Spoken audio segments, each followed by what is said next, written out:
And and 6 ओम, ये आपके series में है, ये आपके सीरीज में है। तो जो सीरीज इक्विवेलेंट आएगा, जो सीरीज इक्विवेलेंट आएगा, that is always that is always greater than greatest of all element, always. समझ में आया? नहीं समझ में आया? एक बात बताओ, सीरीज इक्विवेलेंट इनका कितना आएगा? सीरीज इक्विवेलेंट इनका कितना आएगा? That is 15, that is 15। और 15 क्या, लेकिन जो सबसे बड़ा है, that is what, that is what, 6, उससे ज़्यादा नहीं है। बोलो हाँ या ना? अब कहो, ठीक है, जो greatest of all elements, done.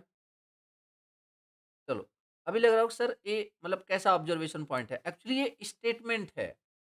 अब एग्जाम में अगर हम यही चीज़ें ना, जब हमें दिखता है कि एग्जाम में क्वेश्चंस ऐसे पूछे जाते हैं, तो हम कंफ्यूज होकर छोड़ देते हैं कि नेटवर्क में थ्योरी कहाँ से आ गया। समझ में आ रहा है कि नहीं?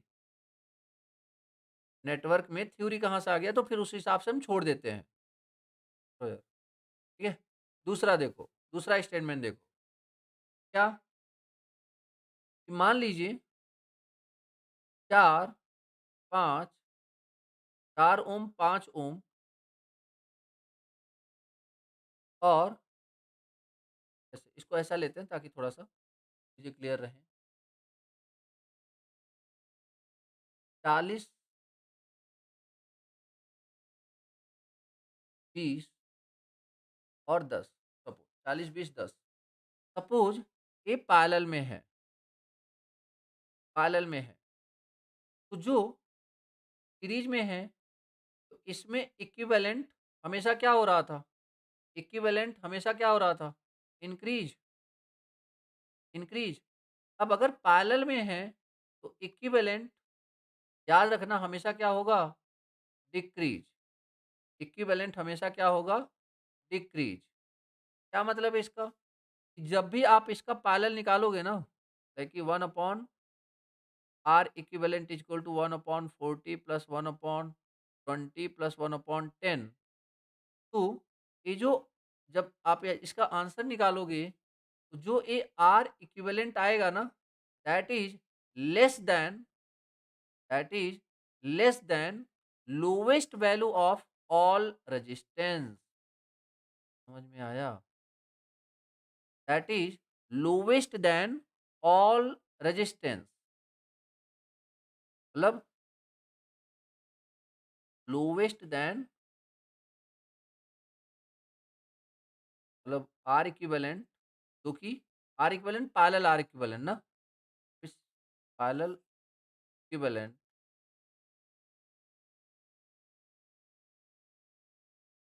Parallel equivalent is always less than ही होगा, always less than lowest of all resistance. अब किसी को अगर ऐसा कोई एग्जाम्पल मिल रहा है जिसमें वो प्रूव कर सकता है कि नहीं सर ये स्टेटमेंट गलत है, तो फ्री हो आप बताने के लिए। ठीक है, ये दोनों लाइनें समझ में आएगी नहीं? जैसे चलो इसका मान लो आप ऐसे समझो, मैं बोल रहा हूँ कि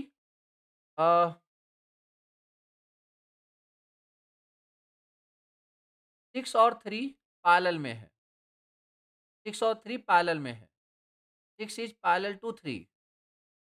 बताओ जरा इसका इक्विवेलेंट कितना आएगा? 6 और 3 पैरेलल में कितना आएगा? That is 6 into 3 divide by 9, that is 2। अब बताओ, ये जो 2 है, क्या ये इन दोनों में से जो सबसे छोटा है उससे भी छोटा नहीं है? बोलो हाँ या ना? ये जो 2 है, क्या इन दोनों में से जो सबसे छोटा है उससे भी छोटा नहीं है? अब क्लियर हुई बात, ठीक है?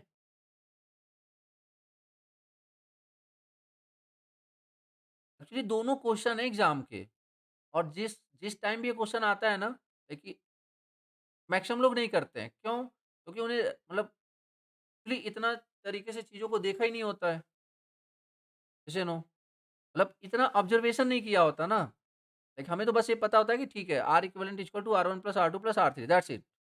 कौन बैठ के वहाँ पे दिमाग लगाए? ठीक है यार।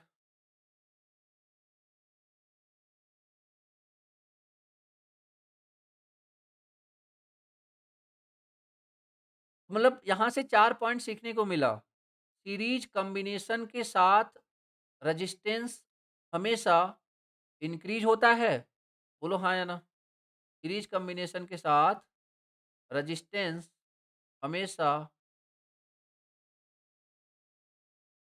हमेशा इंक्रीज़ होता है और पैरेलल कॉम्बिनेशन के साथ रेजिस्टेंस हमेशा क्या होता है? डिक्रीज़। सीरीज़ कॉम्बिनेशन के साथ रेजिस्टेंस इंक्रीज़ होता है, पैरेलल कॉम्बिनेशन के साथ। जैसे अगर मैं बोलूँ 10 और 5 पैरेलल में हैं, जो इसका इक्विवेलेंट आएगा वो गारंटी के साथ बोला जा सकता है कि किससे भी कम होगा? किससे भी कम होगा? 5 से, समझे? समझ में आया नहीं? 10 और 5 या फिर ऐसे मैं बोलूँ कि 1000, 100 और 1 ओम, इन तीनों का पैरेलल जो आएगा, वो गारंटी के साथ बोला जा सकता है कि किससे कम होगा? गारंटी के साथ बोला जा सकता है कि किससे कम होगा? 1 से कम होगा। क्या अब बातें समझ में आ रही हैं? लाइक मैं क्या बताने की कोशिश कर रहा था, ठीक है?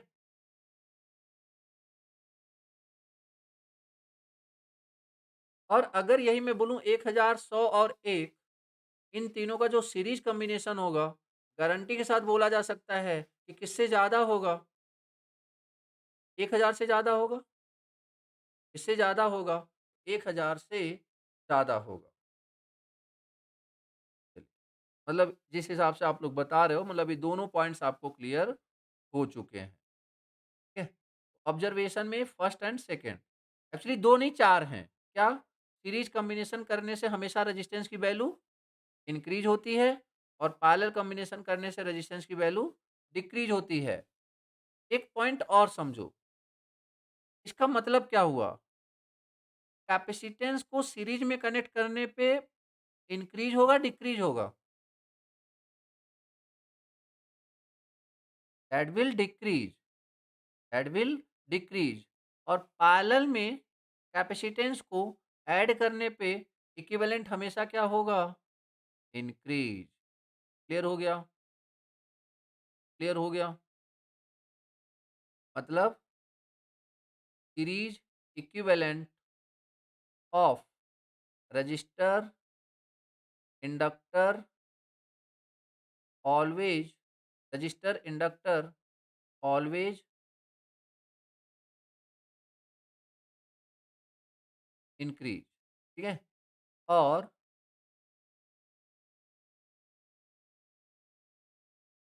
Parallel equivalent of resistor and inductor always decrease, always decrease but series series equivalent of capacitor, जल्दी बोलो, इंक्रीज़ या decrease? Series equivalent of capacitor increase या decrease? Decrease but but parallel equivalent of capacitor that will increase. इसका कोई अच्छा सा example दे सकते हो parallel equivalent of capacitor increase होते होने का? एनीवन? पढ़ा दिया गया है इसलिए पूछ रहा हूँ मैं। पढ़ा दिया है इसलिए पूछ रहा हूँ मैं। याद करो, ट्रांसमिशन लाइन, ट्रांसमिशन लाइन में यहाँ पे पैरेलल में कैपेसिटर बन रहा था। तो बताओ, जितना ज़्यादा लेंथ होएगा उतने ढेर सारे कैपेसिटर बनेंगे? बोलो हाँ या ना? जितना ज़्यादा लेंथ होएगा, उतने ज़्यादा कैपेसिटेंस बनेंगे और जितने ज़्यादा कैपेसिटेंस बनेंगे, क्योंकि ये पैरेलल में हैं, तो सी इक्विवेलेंट इंक्रीज़ होगा, डिक्रीज़ होगा? सी इक्विवेलेंट इंक्रीज़ होगा, डिक्रीज़ होगा? बोलो यार, ये डिक्रीज़ क्यों? इंक्रीज़ ना। सी इक्विवेलेंट क्या होगा? इंक्रीज़ होगा। मतलब C equivalent is directly proportional to length. C equivalent is directly proportional to length. बोलो हाँ या ना? देखिए जितना ज़्यादा लेंथ उतने ज़्यादा कैपेसिटर और सारे कैपेसिटर पैरेलल में है तो पैरेलल में कैपेसिटेंस क्या होता है? इंक्रीज़ होता है। क्लियर हुआ? ठीक है? तो kind of this is third observation. This is third observation. Next पे बात करें? नेक्स्ट पे बात करें? चलिए फोर्थ, फोर्थ क्या है? If N same resistance R inductor. चलो रेजिस्टेंस के बारे में बात करते हैं सिर्फ, इंडक्टर और कैपेसिटर का समझ लेंगे लास्ट में कंक्लूड करके। If N same resistance R connected if and same resistance are connected in series, if and same resistance are connected in series, then equivalent resistance is what? बोलो N R. देखिए ऐसे समझो ना, R one मतलब simply R plus R plus R plus R कितने times? N times. तो इसका मतलब कितना हो जाएगा? R equivalent is N into R. Sir इसका क्या मतलब है? इसको यूज़ कैसे करना है?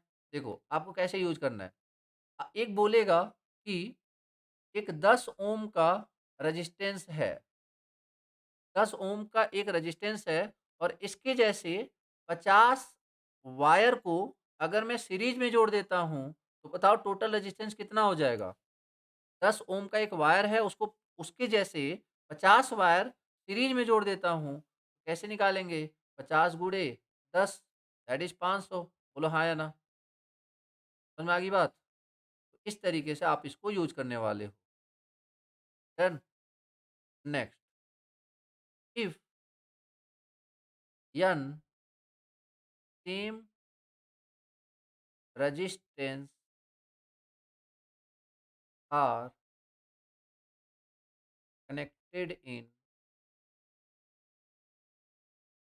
Parallel, then then equivalent. बताओ आर इक्विवेलेंट क्या हो जाएगा? आर इक्विवेलेंट क्या हो जाएगा? That is that is R by N. बोलो हाँ या ना? अरे नहीं समझ में आया, कोई बात नहीं। देखो, one upon R equivalent is equal to what? One upon R plus one upon R plus one upon R कितने टाइम्स? कितने टाइम्स? N times. बोलो हाँ या ना? तो अगर आप इसे आर एलसीएम ले लोगे, basically one plus one plus one plus one कितने times? N times. One upon R equivalent equal to N by R. तो बताओ आर इक्विवेलेंट क्या हो जाएगा? आर बाई एन ना। बोलो हाँ या ना? आर इक्विवेलेंट क्या हो जाएगा? R by N.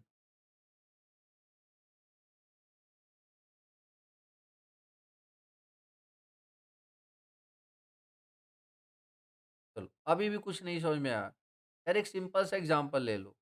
मैं बोल रहा हूँ कि 10 ओम के 10 ओम के 10 रजिस्टर हैं, उन दोनों को पैरेलल में जोड़ दिया जाए, तो बताओ आर इक्विवेलेंट कितना आएगा? 10 ओम के 10 रजिस्टर हैं, 10 ओम के 10 रजिस्टर हैं, तो आर की वैल्यू, एक आर की वैल्यू कितनी है? 10 और टोटल कितने हैं? 10। What is the answer? 1 ओम ना, बोलो हाँ या ना? समझ में आया क्या? समझ में आया क्या?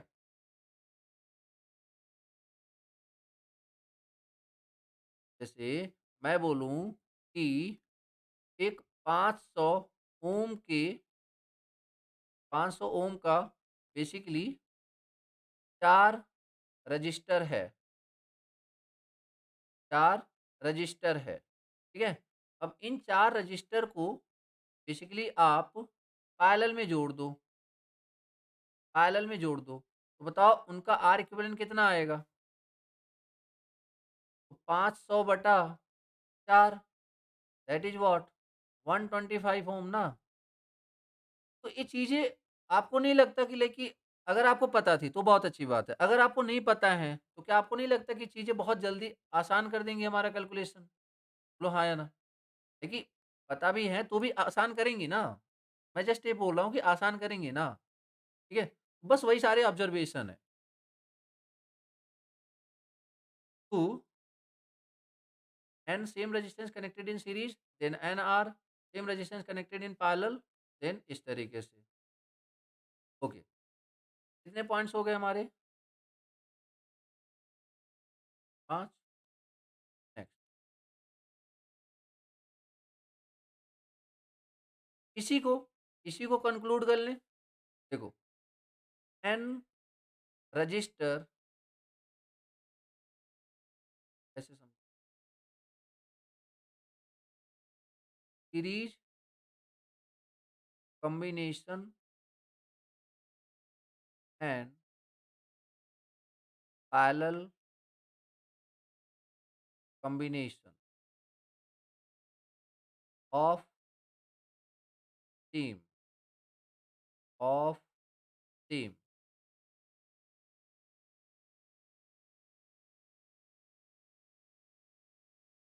ऑफ टीम रजिस्टर, इंडक्टर और कैपेसिटर। चलिए बोलिए, आर इक्विवेलेंट, जल्दी बोलो, R equivalent, N R, N R, L equivalent, N into L, C equivalent. अब यहाँ पे थोड़ा सा होल्ड कर जाओ। सी इक्विवेलेंट जस्ट उल्टा कर दो। सी इक्विवेलेंट क्या हो जाएगा? C by N. Very good, C by N.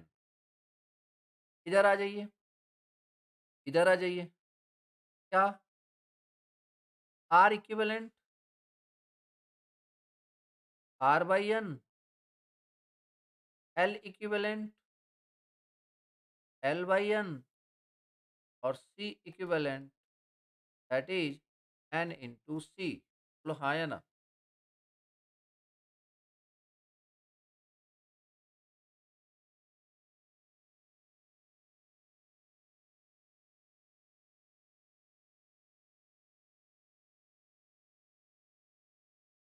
Okay, next point. 6 हो गए, 7। क्या? Parallel combination of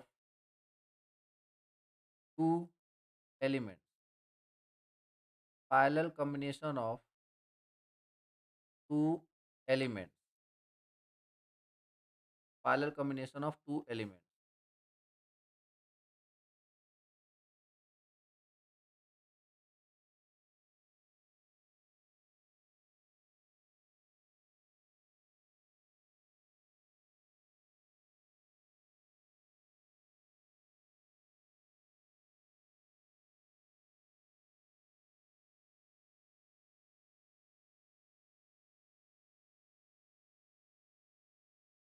different and same।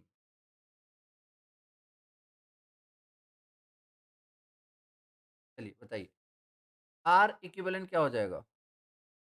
Obvious सी बात है, आर वन आर टू ले लोगे तो बोलो क्या हो जाएगा? Parallel combination R one R two divide by R one R two divide by R one plus R two. एक करवा दिया ना हमने?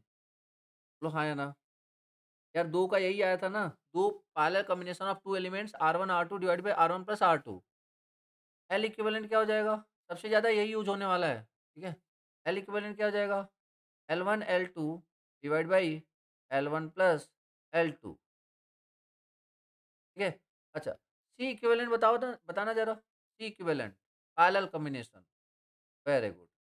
C1 plus C2, C1 plus C2, ठीक है? चलिए, सेम हो गया, क्या हो जाएगा? R/2, बोलो हाँ या ना? सेम मतलब R1 इक्वल टू R2 ना? सेम मतलब R1 equal to R2 is equal to R, ठीक है? R1 equal to R2 is equal to R।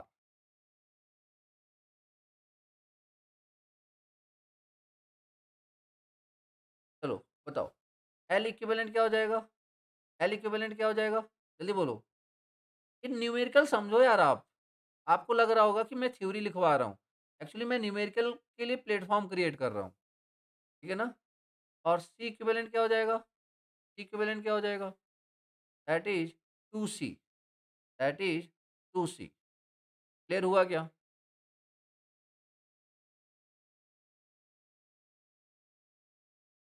Done? पढ़ लो। Voltage division rule, voltage division rule काफ़ी इम्पोर्टेंट है, ठीक है? वोल्टेज डिवीज़न रूल,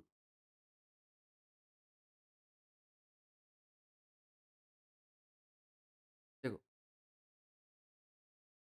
बहुत ध्यान से समझना। जैसे मान लीजिए मैंने यहाँ पे सिंपली क्या लिया? वोल्टेज। यहाँ पे क्या लिया? वोल्टेज। और यहाँ पे मैंने, अच्छा, वोल्टेज डिवाइड किस में होता है? सीरीज में, पैरेलल में? पहले तो ये बता दो। वोल्टेज डिवाइड किस में होता है? सीरीज में, पैरेलल में? सीरीज में। मतलब वोल्टेज डिवीज़न रूल कहाँ पे लगेगा? सीरीज में, पैरेलल में? वोल्टेज डिवीज़न रूल कहाँ पे लगेगा? सीरीज में, पैरेलल में? सीरीज में, सिंपल सी बात है, ठीक है? तो VI,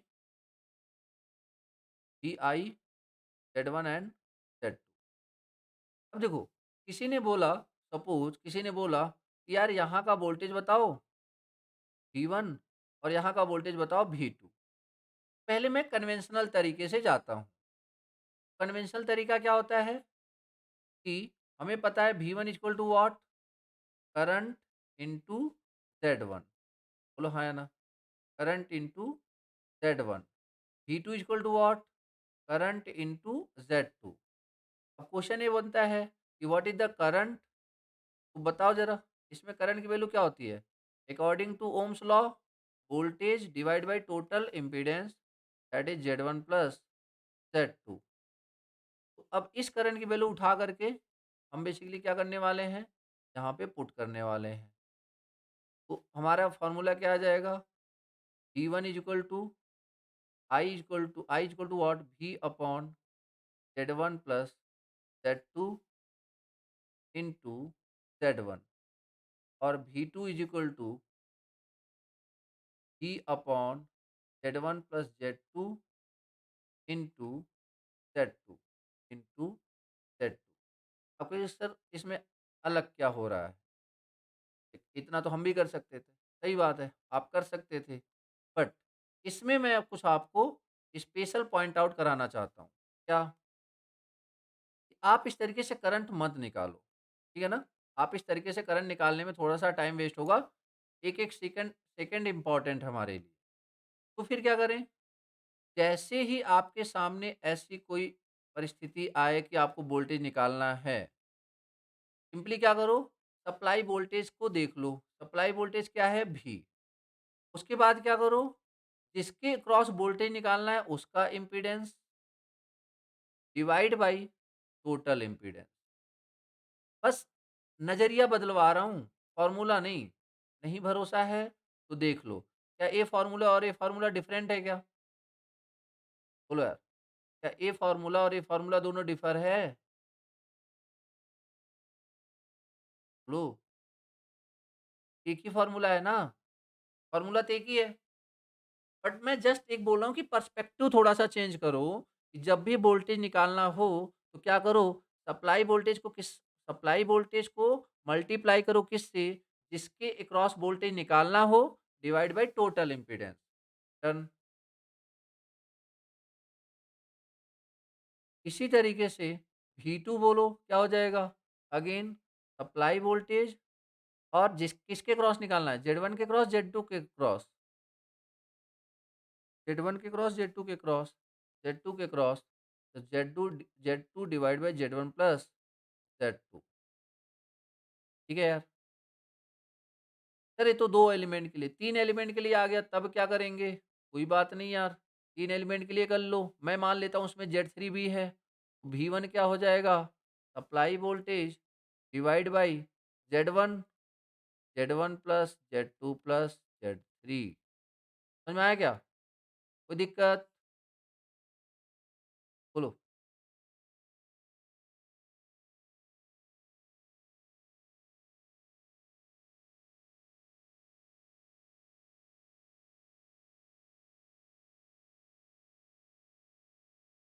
ठीक है?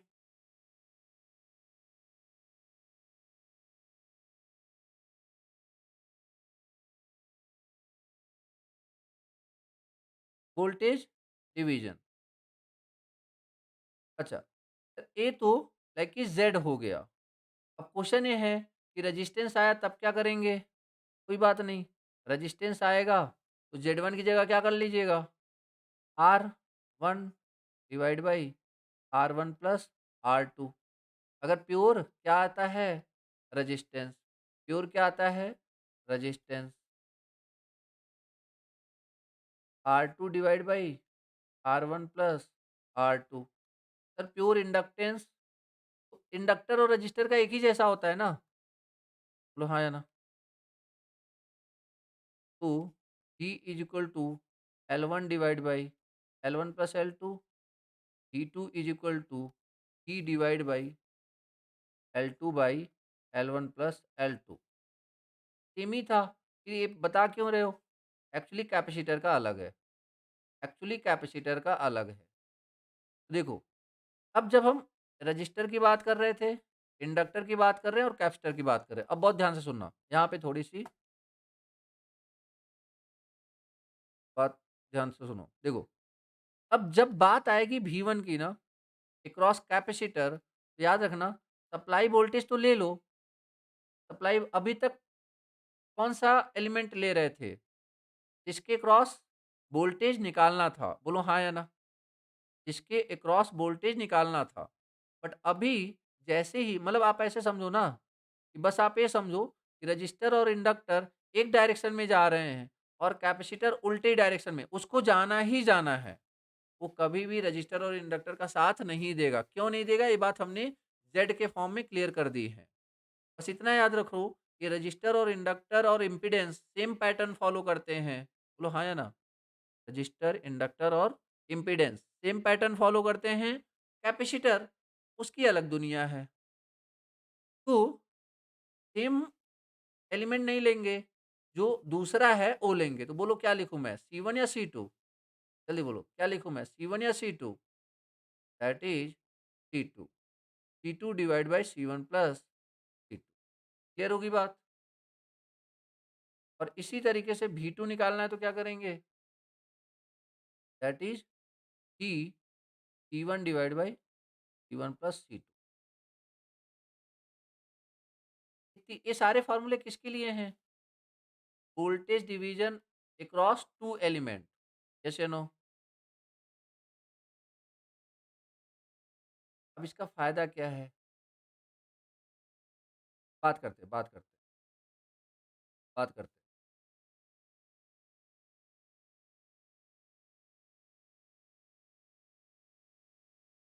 2 एलिमेंट क्लियर हैं सबको?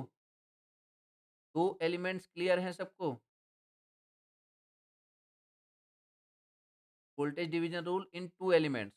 चलो, voltage division rules in 3 elements. 3 या मोर, ठीक है ना? 3 जो 3 पे लगेगा वो सब पे लगेगा। Voltage division rule in voltage division rule in the element.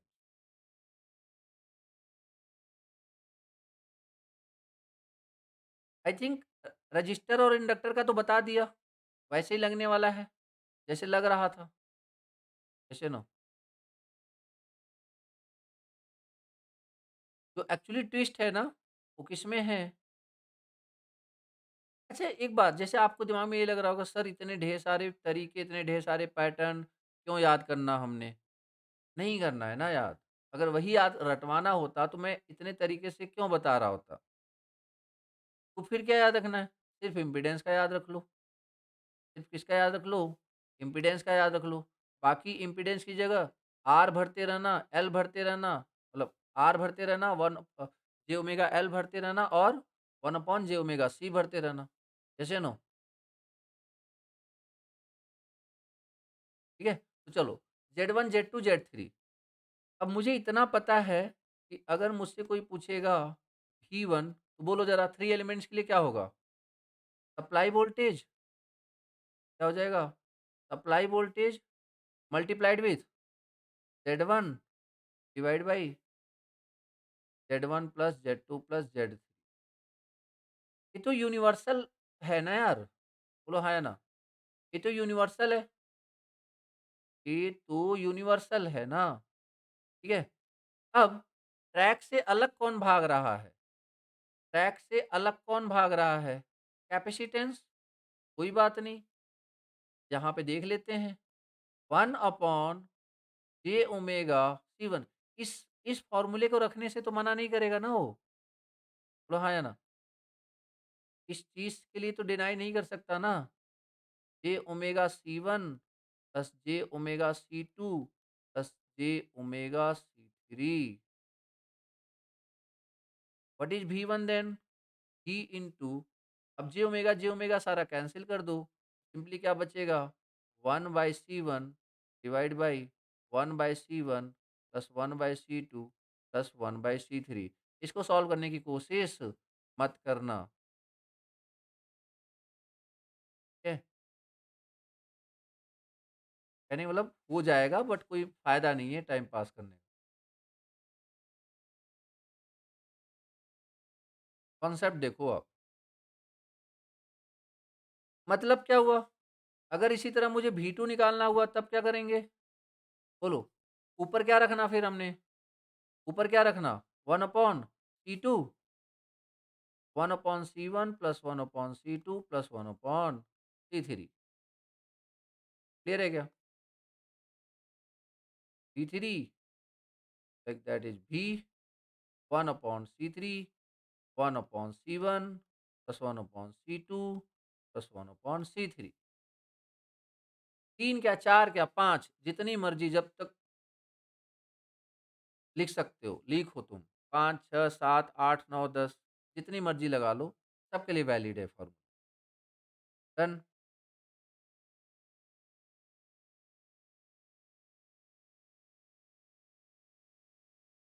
ये क्या था? Voltage division theorem. समझ में आया ना सबको? 3 एलिमेंट्स में भी और 2 एलिमेंट्स में भी।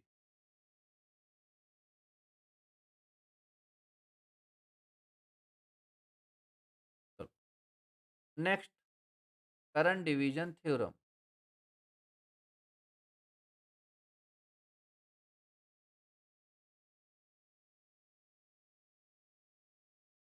इस सारे टॉपिक से जो अभी करा रहा हूँ ना, सबसे क्वेश्चन करेंगे कल, ठीक है ना? कल बेसिकली क्वेश्चन सेशन ही रहेगा। करंट डिवीजन थ्योरम अभी देखना है। और अच्छा, ऐसा मत समझना, तुम अगर अपने नोट्स ओपन करो तो शायद आज काफ़ी कुछ लिख लिया होगा आपने, जैसे नो काफ़ी पेजेस हो गए होंगे, लेकिन रिवीजन करके आना है, ठीक है ना? ऐसे नहीं। नॉर्मली नेटवर्क में थ्योरी होती नहीं है, कुछ ज़्यादा थ्योरी हो रही है।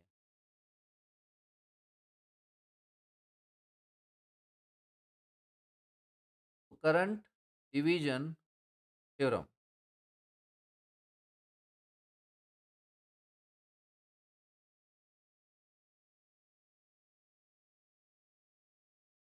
इस बार पहले 3 का बता देता हूँ, फिर 2 का बताऊँगा।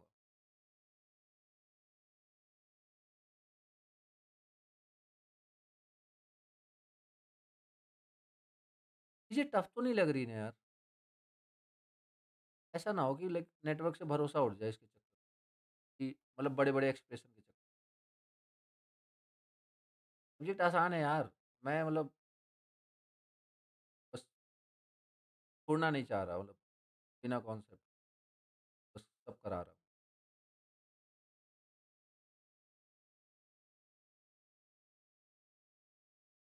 ओके, तो I is equal to I1 plus I2 plus I3। अब सिंपल सा देखो तरीका है यार, सिंपल सा तरीका है क्या? जो रूल आपने कैपेसिटर के लिए जो रूल आपने वोल्टेज डिवीज़न के लिए कैपेसिटर में लगाया था, बस वही रूल यहाँ पे लगा दो। मतलब क्या है? What is the value of I1? चलो एक बार कोशिश करो, देखें ज़रा।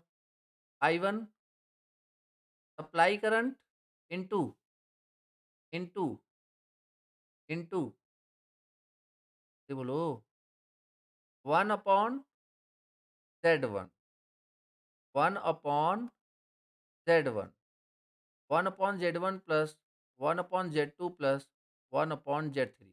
समझ में आया नहीं कुछ? तो यार मैंने क्या बोला? जो रूल आपने वोल्टेज डिवीज़न के लिए कैपेसिटर में लगाया यही लगाया था ना? देखो, यही लगाया था ना? V1 equal to V1 upon C1 plus divide by 1 upon C1 plus 1 upon C2 plus 1 upon C3। बस वो यहाँ पे देख लो यार। I1 equal to I 1 upon Z1 1 upon Z1 plus 1 upon Z2 plus 1 upon Z3। Yes या no? ठीक है? तो अब सबके लिखवाने की ज़रूरत है क्या? अब यही R भी फ़ॉलो करेगा, यही L भी फ़ॉलो करेगा। यस या नो? यही R भी फ़ॉलो करेगा, यही L भी फ़ॉलो करेगा। डन।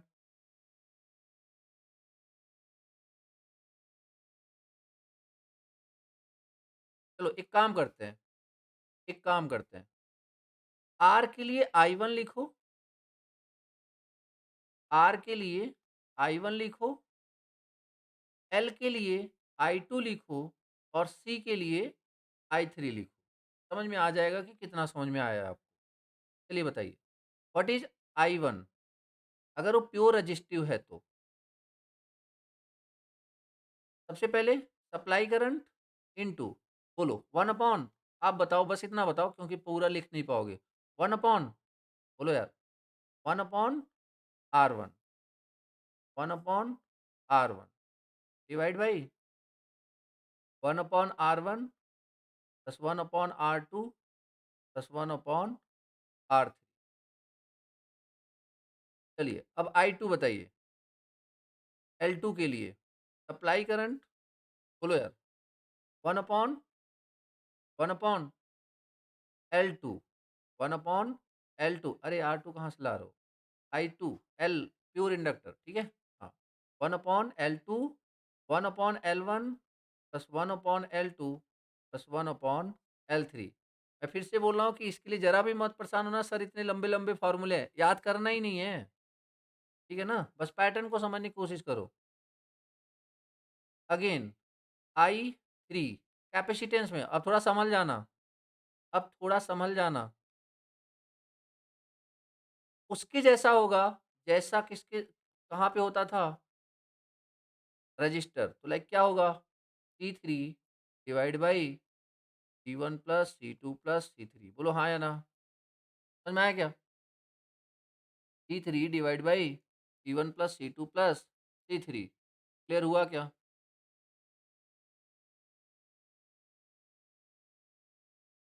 अब यही है मतलब इससे हमें चीज़ें वो भी हो गई, देखिए सारा समझ में भी आ गया और ज़्यादा लिखना भी नहीं पड़ा, ठीक है ना?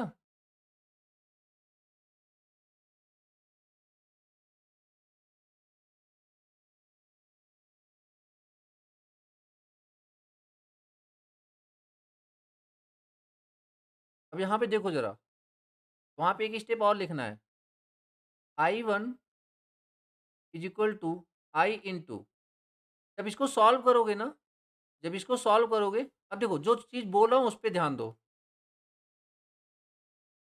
करंट डिवीजन थ्योरम में जब 2 एलिमेंट्स का करंट डिवीजन थ्योरम लगाना हो, तो हम उस ओ वाला एलिमेंट लेते हैं जिसमें से करंट नहीं निकालना है।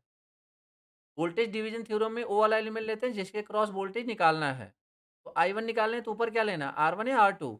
इसको सॉल्व करके देख लेना, यही आएगा। क्या लेना हमने? R2। R2 divide by R1 plus R2, ठीक है? इधर बताइए, I2 क्या हो जाएगा? अगेन I2 क्या होगा? अगेन अब इसका बोलो। L1, very good. L1 upon L1 plus L2 multiplied with supply voltage. इसका तो यही रहेगा, इसमें तो कोई दिक्कत है नहीं। जैसे no,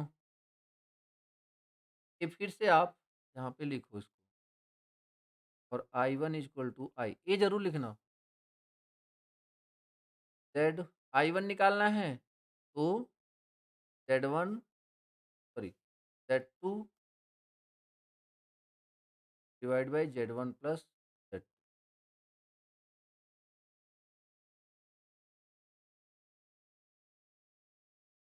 this is current division theorem in two elements.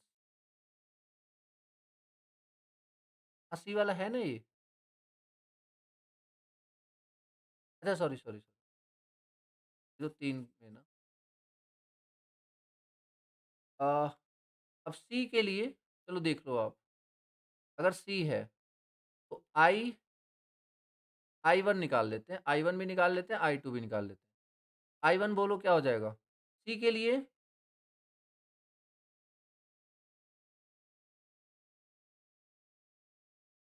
तो I into C1 divide by C1 plus C2, ठीक है? मतलब जैसा वोल्टेज डिवीजन में होता था वैसा करंट डिवीजन में होगा कैपेसिटर के, C1 divide by C1 plus C2। या फिर I2 पूछें तो सी I2 निकालना है तो C2 divide by C1 plus C2। फिर यार,